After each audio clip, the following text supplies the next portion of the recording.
Coffee খেলে খুব তাড়াতাড়ি ওয়েট লস হবে।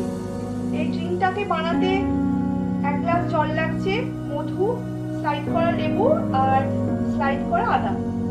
প্রথমে জলটাকে বয়েল করতে হবে।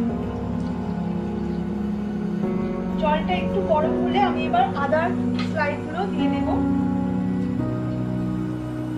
লো ফ্লেমে 10 মিনিট ধরে বয়েল করতে হবে।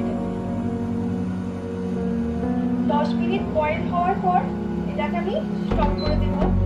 এটাকে কভার করে রাখবো আরো 5 মিনিট। 5 মিনিট পর এটাকে গ্লাসে ছেঁকে নিলাম। এবার দিয়ে দেব 1 teaspoon Madhu,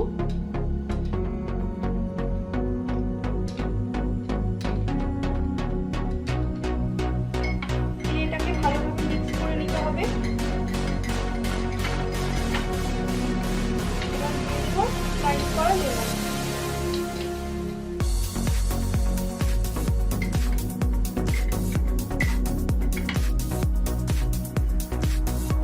Now ready ginger water for weight loss first. Enjoy!